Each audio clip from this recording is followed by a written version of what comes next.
Hi everyone, I'm Lauren Spear from horrorfam.com and this is episode 27 of the horrorfam.com podcast. My guest today is Mark Enright of Mortar Heads. He does latex masks and a bunch of other things. Hi Mark, how you doing? How's it going, Lauren? Good to see you. Good to see you too. And as I said in the intro, you are the owner of Mortar Heads and you do latex masks. There's some behind you. You wanna talk about that a little bit?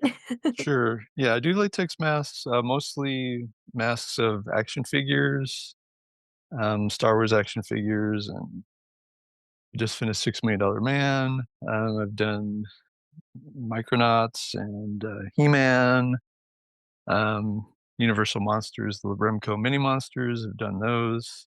So all those kind of action figure masks. I also make little goofy novelties like fake puke with realistic eyeballs in them and melted snowmen sculptures and things like that too. I really like, that you have, like, sort of whimsical, art as well, like, I like that you aren't afraid to do monsters with, like, bright colors and things like that. I Yeah. Yeah, and I think I if you saw my collection, you would say, "Oh yeah, I understand why he makes the stuff he does," because it's all like you see there's like Frankenstein and then there's Burger King and then there's like a Cyclops with a green wig on and it's just weird stuff. So yeah, I like that I though. like stuff that I get a reaction from, This stuff really kind of speaks to me, that kind of stuff. So I liked, recently you had one, the video vamp with oh yeah, the the Dracula with the 3D glasses, that was great. Yeah, that's a fun one. That was one of the ones I did for Mass Fest, just kinda every Mass Fest, I'll just make a bunch of, like, quickie, thin casted masks, and I'll just come up with some goofy concept for them. And that one was like, "Well, I put the 3D glasses on them," and that seemed to work. It kinda continued on after Mass Fest too. I also really liked the chicken McNugget that you did that Oh, is yeah. like a recreation of the chicken nugget toys from the 1980s and 19 early 90s Happy Meals. Yeah, that's a fun one. I did that one for that. There's, Dan O'Brown, he does an all McNugget themed art show in, Toy du Jour in Chicago, and he asked me to be in it, so I was like, "Well, okay, I'm gonna do that," and it has, like, the chicken nugget mask with a mask. The mask has a mask, so Yeah, I had that one when I was a kid. I think I might still have it, but yeah, I actually got the toy. It was, like, a few months before that. We had been up in my, mother-in-law's garage loft, and there's her my father-in-law, he had collected all these, Happy Meal toys from the '90s and stuff, and so I it was in that bunch of stuff that I got from there when we got stuff out of there, so I just like, "Oh, I'm just gonna do this one, I got it right here," so that's the one I used. that's great. Yeah, it was fun. And um you mentioned Mask Fest. You go to that every year and you're gonna be going to that again this year? I've gone, last year was my 3rd time going, and this will be the 4th year I'm going, yeah. And that'll be a place for people to meet you, and are you selling things there as well, or Mhm. okay. Yeah, I'll have a table, and, usually I do, like, a big kinda bin, like, old school style, like, dime store style. I'll just make a bunch of kinda cheaper versions of my masks, and I'll put them all in this, people call it a swimming pool, but it's really just like one of those inflatable coffin coolers, and it just takes up the whole table. I just throw all the masks, I make a big pile of masks, and people just kinda dig through it and look at the masks and find what they want, so, That's fun. yeah. You also do, jack-o'-lanterns, like, you were really skilled at carving jack-o'-lanterns. Yeah, I'm okay. I mean, I've gotten kinda rusty because I haven't done it as much the last few years, but, yeah, I did a lot of the 3D, sculpting for pumpkins where you don't really carve out the inside. Well, some of them you do. It's mostly, like, etching. I've done the etched ones where you kinda draw it on, and then you carve out, all the white, like, all the highlighted, areas that you carve out the most, and then they gut it, and they put a gigantic light inside, and you get kind of this really cool, like, silhouetted, you know, orange glowy image on the outside. It looks really great at night. So I've done a lot of those for like Descanso Gardens and other places, as well as the sometimes there at Descanso too. They used to have the live carvings, and we would just do like whatever. You make giant trolls and vampires and Frankensteins and pumpkins. It's kind of just free for all. You can just kind of do whatever you want. Now how did you get into doing that? I just kind of when I first was starting sculpting masks, I saw that there was a company out in Cerritos that was had pumpkin. They were doing pumpkin carving. And at the time, I didn't realize it was just the etched pumpkins. I thought they were doing just the 3D pumpkins because I'd seen other people doing it here locally at Descanso Gardens. And so I contacted them and I showed them some of my sculptures, and they're like, "Oh yeah, come in. We'll train you to do everything." And then I got there and I realized pretty quickly it wasn't, um, the 3D carve, it was just, etched pumpkins, and they didn't train me at all. I had to kinda learn it all as I went, and it was kind of stressful at first because I tried to draw the image on, and there I was like, "How are people doing it so quickly?" And I realized that a lot of people just they kinda trace it. They just do, like, a really basic trace, and then they go back in with the inks, and you make it all beautiful, and then you carve it out. So I was drawing it freehand, so it was just like it was taking forever, and I was like, "Well, this why is this taking so long?" And everybody else is just blowing through this stuff. I didn't realize they were just kind of transferring a lot of the images to the pumpkin first, not just freehanding it. So What do you once Oh, sorry, go ahead. I was just gonna say once you kind of figured that part of it out, some people might think that's kinda cheating, but it's still pretty hard to even get to transfer an item to a pumpkin because it's so strangely shaped, Yeah. it's not even just round, it's, like, round, and it's oblong, and it's, got ridges in it, so it's not that easy of a task. Yeah. What do you use to transfer the image onto it? Like Basically, you photocopy an image however big you need it, and then on the back, you can just color it in with, like, charcoal, something like that. You just color in the whole back, and then you place it on the pumpkin where you want it, and just you can kinda tape it on there and just take an ink pen or just any kind of, like, pencil type item that'll kinda give you a the push in the image, so and you just trace it, and then the charcoal in the back that you applied, it'll kinda transfer the image for you, almost like carbon paper, I guess. yeah. If Okay. not that anybody knows what that is anymore, but Well, I know what it okay. is. Hopefully some people will know. Somebody out there might know. Yeah. Look it up, kids. But at least, people age 40 and above will know. Exactly. So, you got into doing the pumpkins after the latex masks then, is Yeah, it was that correct? really I'd probably been done masks about maybe a year, and before that, I was actually interning for a makeup effects company, and I was because I was kind of, like, looking for a career at that point. I was, like, kept trying different things, and I decided I was gonna go back to stuff I loved as a kid, which was art. And I said, "Well, maybe I'll try makeup effects." And I didn't really realize it at the time, but practical makeup effects is pretty much at that time especially, it had gone away, like, everything was just, like CG had just killed everything that was practical. Yeah. So it was just like, "Oh, this was the perfect time to try to get into this business." So it was a lot it was kinda I kinda learned that I didn't really wanna be in the effects business, but I did stay in there for a few years, and I made ball caps and that kinda thing, so for, like, good for 4 or 5 years. So Yeah. I didn't learn tons of stuff, not as much as I hoped I would, but, I learned enough that it's really helped me, and especially in everything I do now, so it was a good experience. Okay. And, you like horror stuff. How did you get into horror? I've just always been into horror as a kid. I mean, I remember my grandpa, when I was really little, we would watch Godzilla versus King Kong, and he would, like, bet me, okay, who's gonna win, like, I'm sure he knew, he'd probably seen it before, I'm sure, and he was like, "Okay, we're gonna bet, see who wins," and, there was Svengoolie on TV. I always watched Svengoolie because I grew up in the Midwest, so we were close to Chicago. Yeah. So we had Svengoolie on TV, there was the Kolchak, the Night Stalker, there was all kinds of horror stuff was just around. I never really had the monster models or anything like that, or even Famous Monsters magazine. I don't know why I never really saw that until later in life, but I had Fangoria magazine.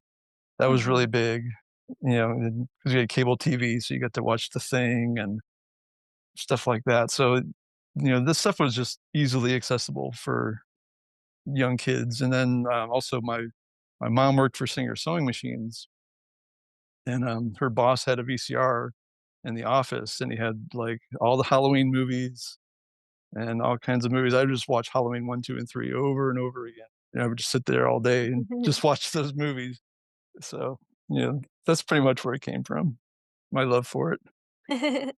Some of your masks, in this most recent season, like, look a lot like the melting, Halloween 3 masks.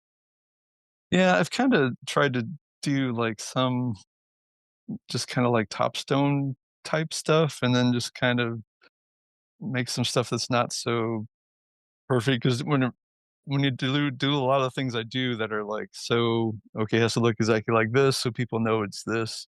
It's kinda fun to just do, like, something that's I can just totally just be free with it and just do whatever I want. So, that's pretty much where those came from. Yeah, it's, the what's it called? Wabi sabi? Yeah, Where there's perfection and imperfection. exactly. And you are going to Japan soon? Mm. Yeah, speaking of wabi-sabi, I'm just yeah, next month, me and my wife and I are gonna go to Japan, and, we're gonna do I guess there's an island where they have a Godzilla theme park, so we're gonna Mhm. do the zip line. We can zip line down through into Godzilla's mouth, That's and awesome. I'm afraid of heights, but I'm still gonna do it. Yeah, I wouldn't. But I say, "Well, I have no desire to do a zip line, but it's into Godzilla's mouth, so I'll do it once."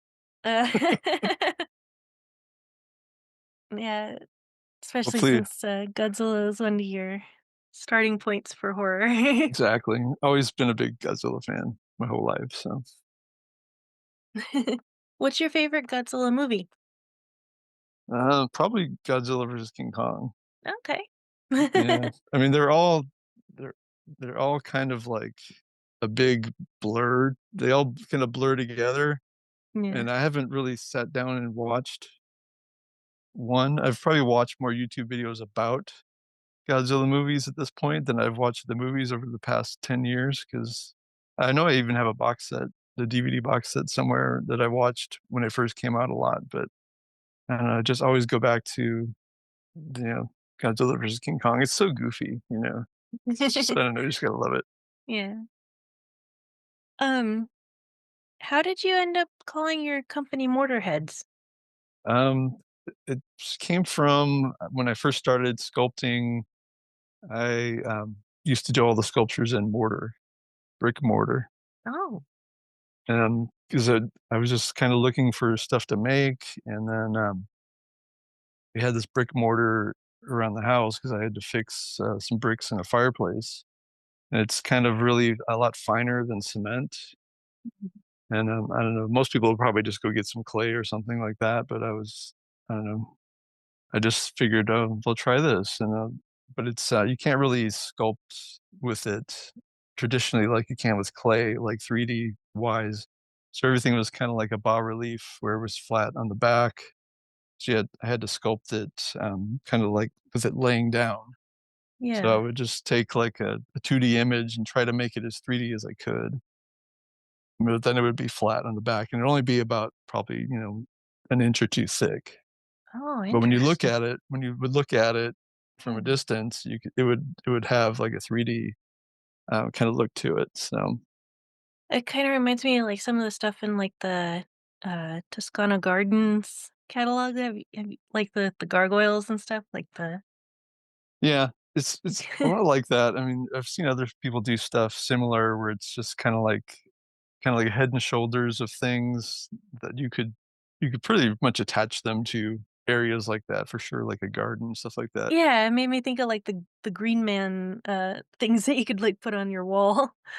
Yeah, exactly. That's pretty much what it was. But the mortar, it's really kind of it's like sculpting with cake batter or something. It's just really, and plus it would only like you have about 15 minutes to sculpt something, and then it would just be like a big rock. Mm. So I learned later on you could put like a retardant in it, and it would slow down the process. You have about 4 hours. So I would be out doing these sculptures for like 4 hours, and I guess after a while the novelty of that kind of wore off. So I moved to clay, like wet clay, water-based clay. And once I started doing that, I was like, "Oh, this is awesome because I can sculpt whenever I want. I don't have to like, I don't have to wait till it's nighttime in the winter time, so it's cold, so everything doesn't like cure instantly." So once I moved to clay, and then I did a few more in clay, and then after that, that's when I started getting makeup effects, and I saw other people doing masks, and I was like, "I'm gonna do some masks at some point," and here I am. Oh, that's really cool. Thanks.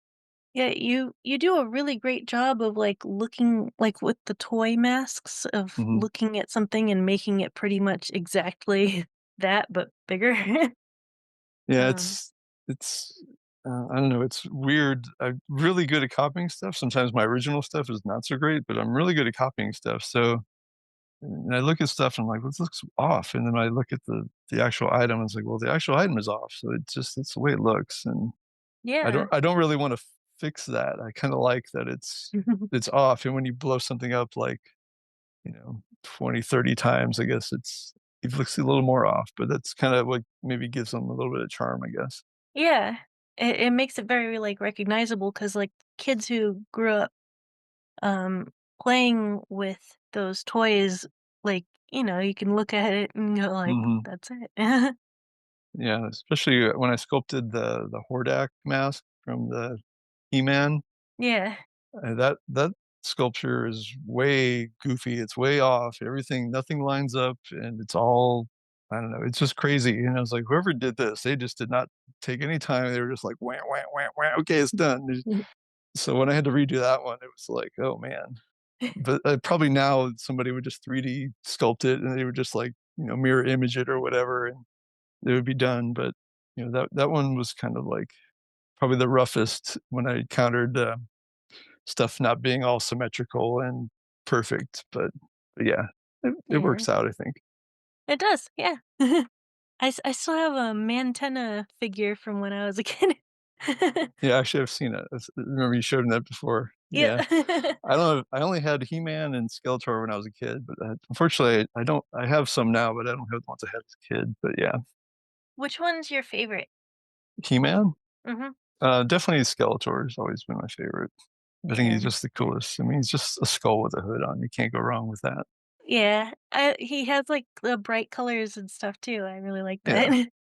purple skeleton guy. Come on. Yeah. And, um, well, have you seen anything cool recently in horror that you were like, "Oh, that that's awesome?" Probably the last thing was this last thing I saw?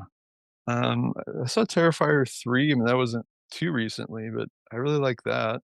I Oh, thought that was yeah. good. Dan A lot Roebuck's in that.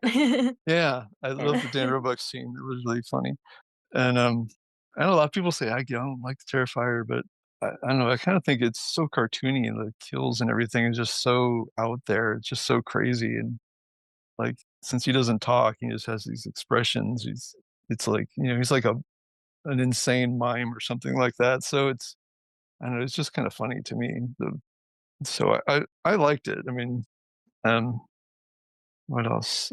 Uh, that was probably the most recent one. I did see Smile 2. I like the Smile movies, but I always see them at the end, and I don't know, it just seems like the whole thing just falls apart to me. Yeah. I don't know. It's like it's really freaky and really scary, and then at the end, it's just like, "Well, what do we do now? Okay, bring in the big monster," and then the big guy comes in, spoiler alert, and then, that's it. I don't know, it's kinda weird. Yeah, yeah, my dad and I, uh, and watch those and Christy, my friend who also writes for horrorfam.com, reviewed both Smile 2 and Terrifier 3, and Mhm. uh, all of us had kind of the same reaction to the Smile movies where it's like, "Oh, it was really fun," until the end, and then it's just kinda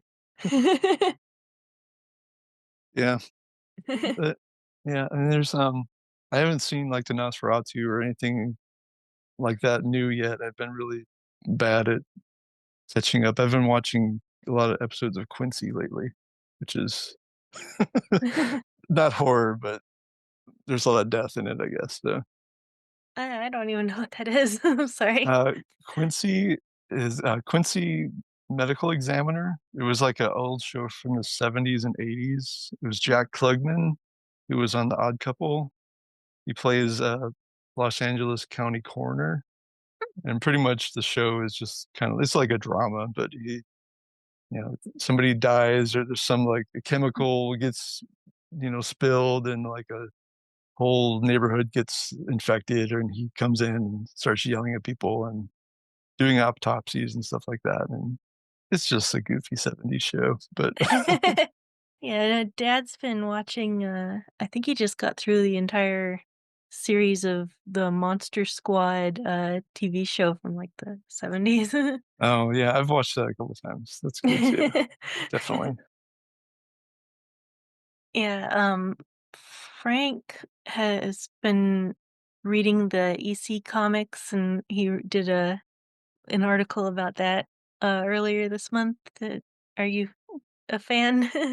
Definitely a fan. I don't have any of those though. I have checked out some at the library because our library over here had a couple, and when my kids used to go to the library a lot, I would always check it out, but I think they only had, like, a vault of was it Vault of Horror or something? They didn't even have, like but I don't know, it wasn't even something recent. This was, like, probably 10 years ago, but Mhm. I mean, I'm definitely a fan, and I'm familiar with the artwork. I've read books about it and everything, but I've never purchased, I'd love to go out and purchase them all, but I don't even own any of them. But I think they're awesome, yeah. Yeah. The whole story about how they, shut it down, it was, you know, kids were going crazy because of it, and it's, bad for kids and all this stuff, and how they had to do the comic book code and all that kinda crazy stuff about it. It's just really interesting story, but yeah, I wish, I had more. Yeah. I just thought of that because what you were talking about with the Quincy show was how it was kind of horror adjacent. It was making me think of some of the shock suspense stories and war against crime and the Yeah, definitely. EC comics that weren't Tales from the Crypt and Haunt of Mhm. Fear. Yeah. Um, but speaking of kids, do you have, like, recommendations of films that are good for teens and tweens? Um, my kids watched a lot of Goosebumps, not just the recent movies, but, like, the old TV show. My Mhm. kids watched that a lot. Um, and the Hotel Transylvania movies, used to watch those all the time. I like those. Yeah, those are Well, fun. the first one's the best one, and then it's kinda diminishing returns Yeah. after that. Yeah, I don't even know if I've seen the last 1 or 2, but definitely the first 2 we saw, like, in the theater. The 4th one's pretty much unwatchable, but the They're we just like did, but yeah. They're just like, "Did we make that? Do we need to how many are we gonna make? 4, okay." Yeah, what else? Uh, I don't know, as far as horror, that's about all. I remember my kids because they would just watch regular horror movies. I remember me and my daughter would watch, Friday the 13th movies and Halloween 3, and when something really bad came on, I would just be like, "Cover your eyes," and then, yeah. 'cause I mean, I watched all those movies when I was, like, 10, so Yeah. and I didn't turn out great, but I turned out okay, so I think they're okay. Yeah. That's Yeah. why I put, like, a thing, like, don't show to kids under 5 because at that point, their brains can't really tell the difference between reality and not, and you don't Yeah. wanna damage anyone, but Yeah, for sure. also just, be a parent. Like, Yeah, watch this yourself before you show it to your kids. yeah, But it's kinda common sense. It's like, yeah, I mean, I I wouldn't I would my think so. I wouldn't show my five-year-old Terrifier 3 or anything like that. It was probably scar them for life, but I know, yeah. But right? when she's like, 14, 15, I think she's gonna be fine. Yeah. And they play video games and everything, so they've seen stuff equally as bad on those video games that they do in the movies, so Yeah. Still, it's nice to get, like, opinions from actual parents since I'm just, like, a cat mom. yeah, no, definitely, but it's just been so long since they've been little, so Yeah. and my memory's really bad, so So you mentioned that you were working on, bionic Bigfoot, as your current mask that you're mhm. sculpting. Did you wanna talk about that a little bit more?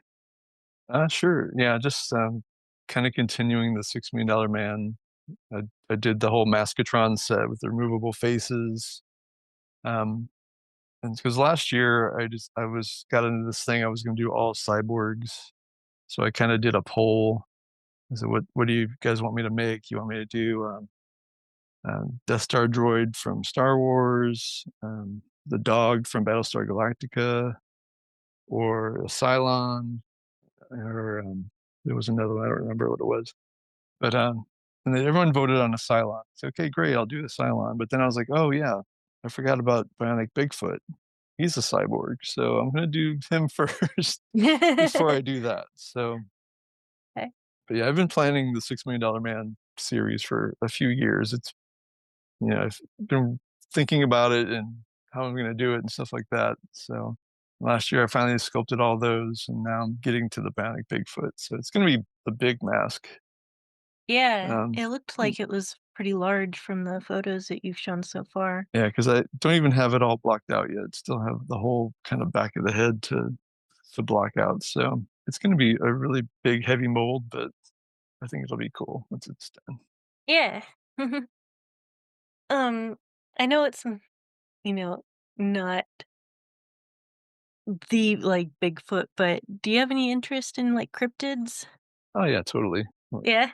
I mean, being a child of the '70s, it was Bigfoot was and we used to get Bigfoot books from, like, the school book fair and stuff like that, so, I don't know if I don't really think he probably doesn't exist because I think maybe they would've found him by now, maybe, I don't know, but I know, like, was it the what's the Bigfoot film? It's not the Zapruder film, that's the Kennedy thing, but there's that film that, video of the Bigfoot walking Yeah. and how they've been that's been debunked, and we all know that it's like a gorilla suit, whatever. But yeah, I always think it's cool. It's kind of like UFOs. You think, well, I've never seen one in my backyard, but it could be. You don't know for sure. Until you see it in your you know backyard or whatever. You can't really totally deny it. It's just cool. I think of all the cryptids, Bigfoot's probably the coolest. You know, Yeah, maybe. what's Um, your favorite cryptid? well, I like the Mothman. That's from, like, Frank's area. Mhm. Yeah, Um, and, Jersey Devil is pretty cool. The Ozark Howler, Chupacabra. yeah. Like, Probably Chupacabra is my second favorite. It's yeah. like the name is the coolest. Yeah. They made, like, a American Cryptids, board game, the, Horrified American Monsters.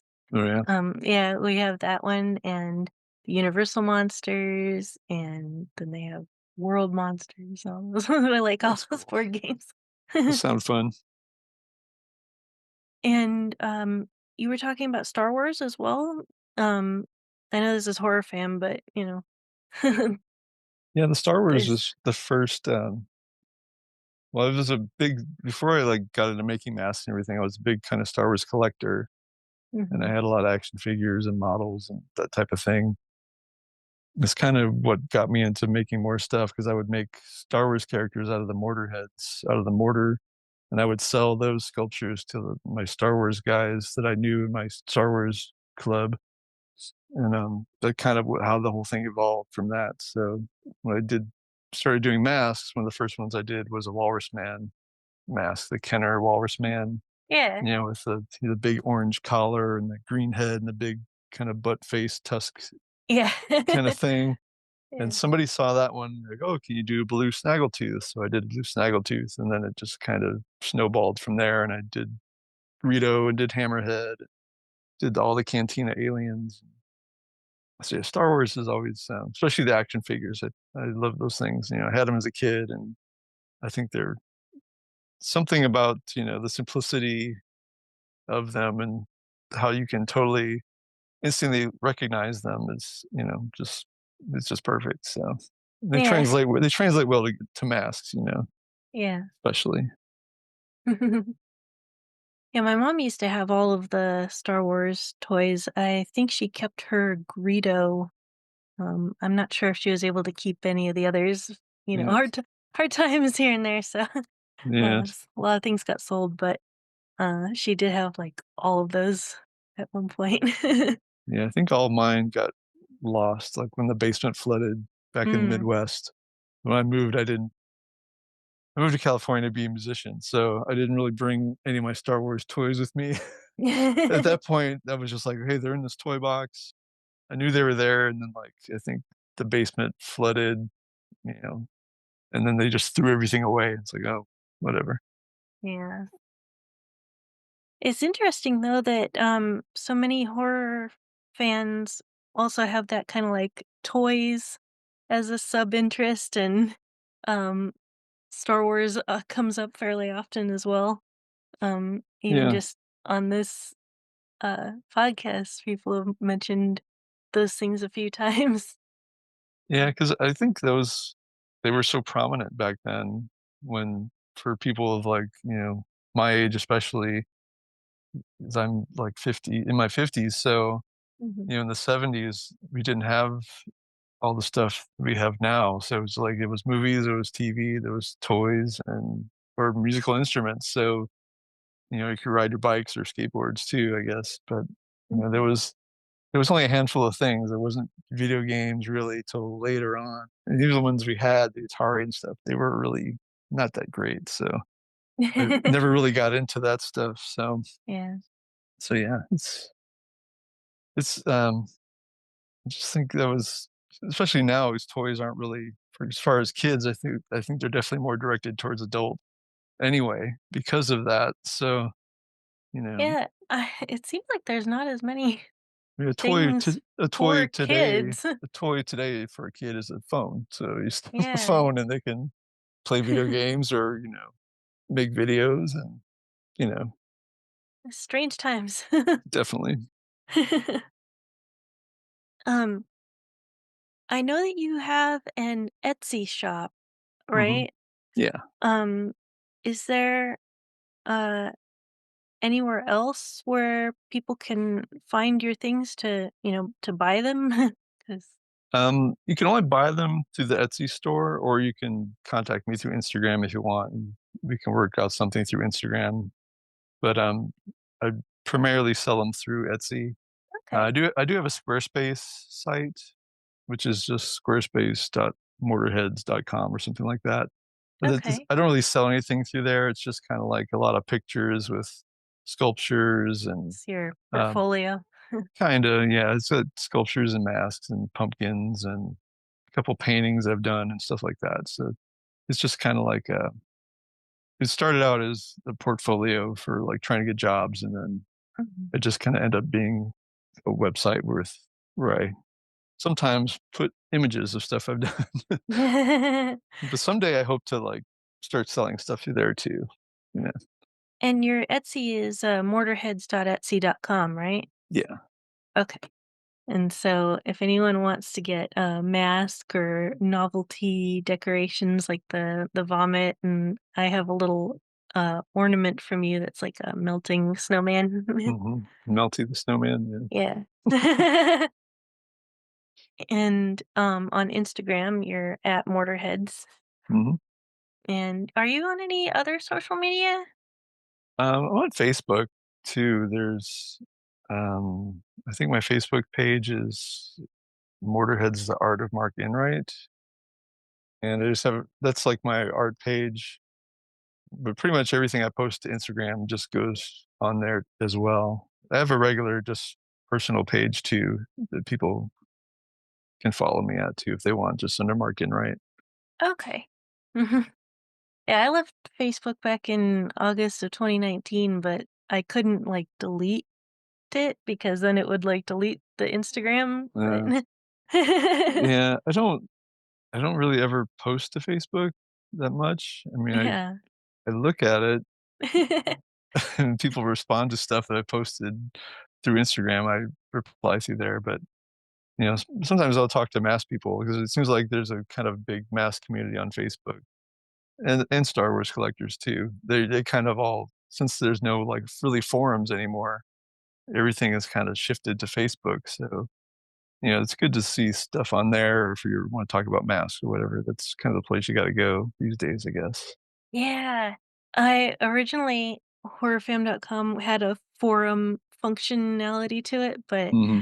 it just it didn't really work, like, people are already so ingrained in their Yeah, it's social sites, yeah. so Yeah, it's kind of a shame because I don't know, the forum format, there was so much easier to like see, like look up stuff, and you could see other subjects and other things. Like if someone's selling something, you could see, oh, this sold for this much, or if somebody had information about a certain thing, you could search it and find out information about it. But Facebook, it's like you just gotta scroll back for like 20 years and find the first post of someone's Star Wars group or mass group. It's not fun or easy Yeah. to do. So Everything's so fast.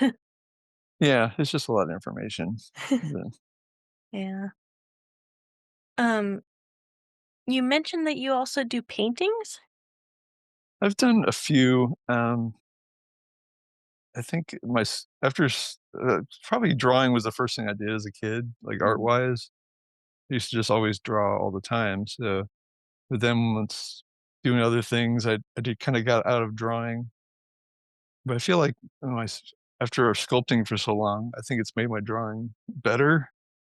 And so I've done little paintings here and there. Like I did a painting for my wife a few years back. It was all just Disney characters, like the good guys, no villains, just all like, Mickey Mouse and Goofy and Snow White and Dumbo. And it was just like a big kind of collage on this giant canvas. So I did that. And last year I did some Star Wars paintings of the mask I did, just kind of like a half face on these little canvases for May the 4th. I did that. And just kinda like a, watercolor, acrylic, and a little bit of airbrushing and stuff like that. I'm not a great painter, so but sometimes it's fun just to kinda get an idea for something. It's fun to paint it sometimes more than make a mask of it or do something else, so You do paint your own masks though, like oh, when yeah. you do like every stage of it, Mhm. right? Yeah. Do Yeah. you do hair work as well? Some. I'm not great with hair. I mean, if you want hair that's all, like, crazy and doesn't look great, I can do that. I've never tried to hair, like, the perfect Dracula hairdo or anything like that. Mhm. Most of my masks that have hair, it's all sculpted hair. But, Yeah. Mm. someday, I think I plan on hoping to be able to do that. I did, like, a Gene Simmons mask, Mhm. and that had a bunch of hair, but it was kinda easy because he had this giant ponytail on the top, so you kinda just make it big. You do all the hair, and you just pull a lot of it up into a big bun, so that made it easy. Yeah. But when it's all, like, gotta be Bela Lugosi, all nice and coiffed and Mhm. perfect, you can't just have, like it's gotta be really nice, Yeah. so So, what's your favorite stage of, like, are you just happy when it's all done, or do you like doing the sculpting, or, like, what's your favorite part of what you do? um, probably Probably the painting is the fun. I mean, the sculpting is fun, and but then when you're done with the sculpture, you're happy that you're done sculpting it, especially when it takes like, sometimes I'll spend like 45 hours on a sculpture, not, in a row, not 44 hours start to finish, but, over a month or whatever, how long it takes me to get it finished. But yeah, usually painting, because once you paint it and then it's done, and you can ship it off to somebody. So that's usually the funnest element of it. And then if you get to do a bunch of them, you kind of get it really perfected. It's kind of gives you a chance to really perfect all the paint elements. So yeah, that's probably the funnest element, I think. Yeah. You were doing sort of live demonstrations of your pumpkin carving at one point. Have you ever done live demonstrations of your mask making? Um, no, I haven't. It's kind of probably because the process just takes so long. Mhm. And I know other people have like sculpted at conventions and things like that, but I never was really that inclined to do that. Yeah. I don't know. Uh, it seems like it takes you really kind of got to get into it and get into like a zone sometimes, I think, and to do that, somewhere out in public doesn't really, it kind of defeats the purpose, I think.